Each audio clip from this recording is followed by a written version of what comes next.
Maybe just having a little bit of a look. She was taking some words of advice from Nigel once he completes his run here. Just how the ground is running, the undulations, the ups and downs here in the Collins Skip High Ground Ring. But these two ponies, they are like lightning. Fruit and Nut here, what a start to the drive. They were so quick yesterday, but I think he was a little bit reserved, and there's still some left in the tank here for the big one, the championship at the Suffolk show. Into the box first, to go in on the right hand side. Left rein, stronger rein for the ponies, and then they accelerate away. And these two ponies, they've got huge strides, and they are eating up the ground here in the Grand Ring. And it could be a new leader here, because here he comes, Nigel Owen. Fruit and Nut, he hasn't yet taken a fall, has he? Look at him go through that slide to the left, to the right, and he's out of there. Let's have a look at the time. 40 seconds, time to be 59.06. He's thereabouts. Is this going to be a new leader in the Osborne Refrigerators Double Harness Scurry Championship of the Suffolk show? 2 gates left to go. Turn up that volume a little bit more. Here comes Nigel Olive. Have we got a new leader? Oh, we have by some margin.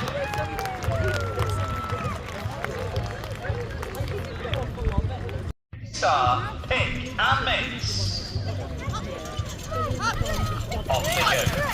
Quite the stride that we saw from the two ponies just a moment ago for Nigel Olive, Fruit and Nut. But of course, these two ponies a little bit smaller. They are eating up the ground, and they're really starting to fly early in the course. And with them being that little bit smaller, of course, it makes it much easier to navigate through those tricky obstacles, the slalom and the box. And that is where they really come to the forefront in the world of scurry driving here. In he goes, just settles them back down again. In on the right hand side, same tactic as Nigel Olive, and away he goes. He's out of there in 25.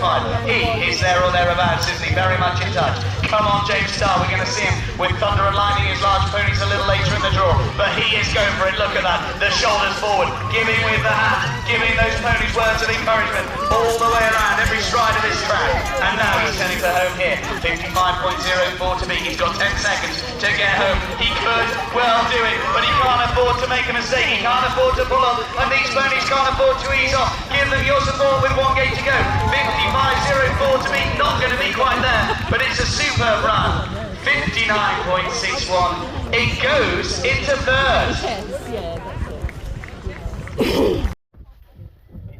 15th season Scurry driving.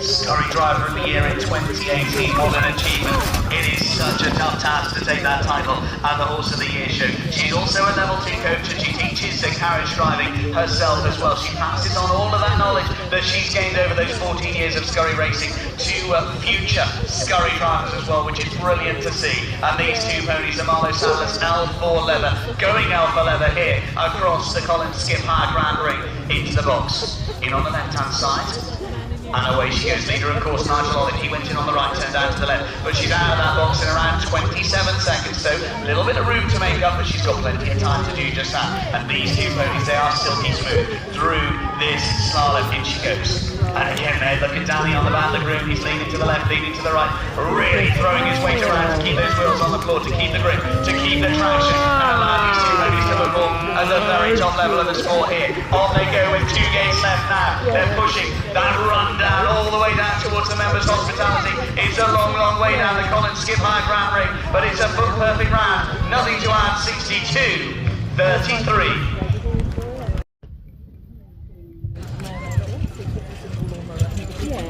Again, turns a corner, then sets sail off the gallop early. Look at James, always leaning forward, those shoulders forward, the hands giving as well, encouraging these two ponies to really run across the arena here at the Suffolk show. What a start.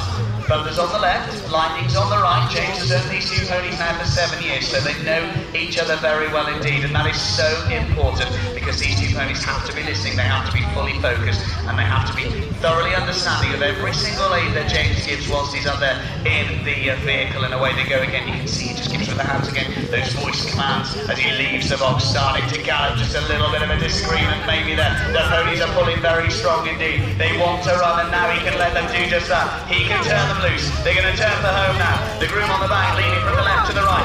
Very quick indeed through that slot. Possibly the best run that we've seen all afternoon. And now they gallop for home once more. The ponies, they've been chopping at the bit from start to finish. And now they can gallop, they can really fly. Stride for stride, what a sight. Come on, James Starr, through he goes. Nothing to add, 59.16. That goes into third. Third and fourth now for James Starr.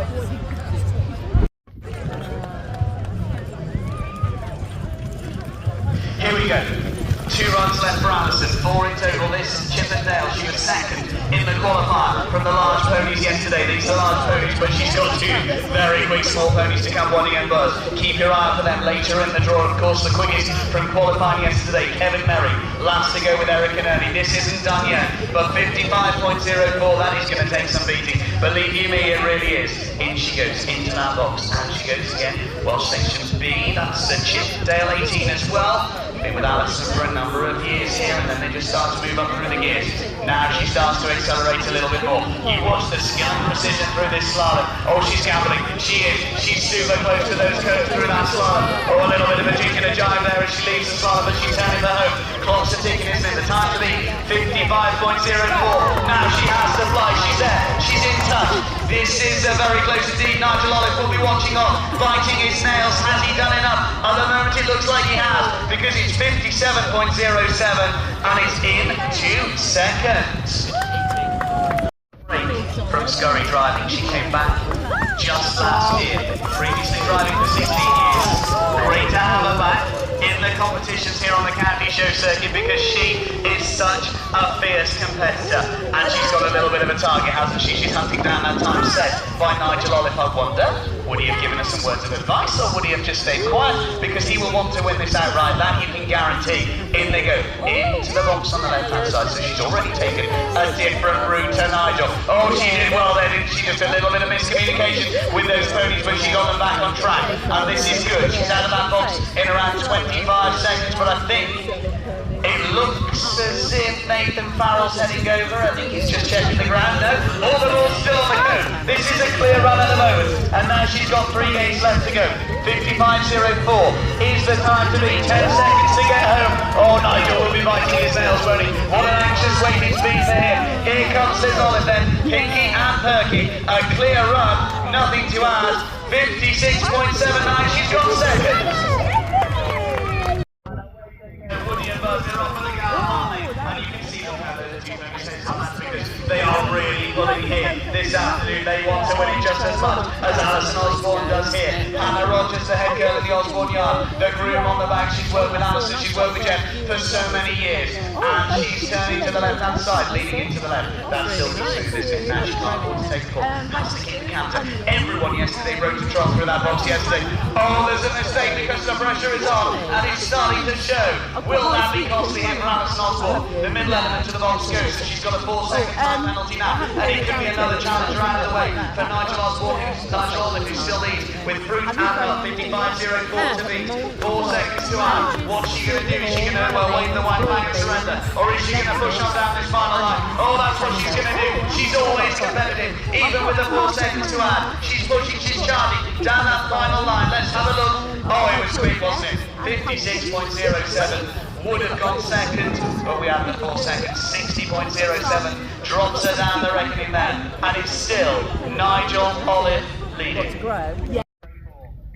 It's on, and now the race is afoot, and here they go. They won the large qualifying yesterday. As I said, the fastest in qualification, 58.24, but they have to smash it here this afternoon, because what a mountain they have to climb. Nigel Olive still leading with Fruit and Nut. Here he goes, so they haven't taken a full hand, but they are very quick, and look at that.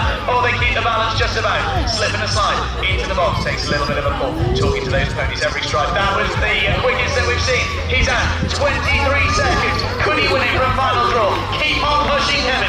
Here he comes with Eric and Ernie. The groom on the back, really working hard there. That's fair, that's Kevin's wife. Real happy up there. Maybe lost a little bit of ground. The ball's gone. 4 seconds now, and that could have lost it for Kevin Merry. There'll be a cheer from Nigel Olive, because he could have just won the championship here at the Suffolk Show. 2 games left of the year here at the Suffolk Show 2024. He was brilliant in qualifying yesterday. 4 seconds to add. Look at the time. 53.17, 57.17. It goes into 4, and it means your winners are Nigel Olive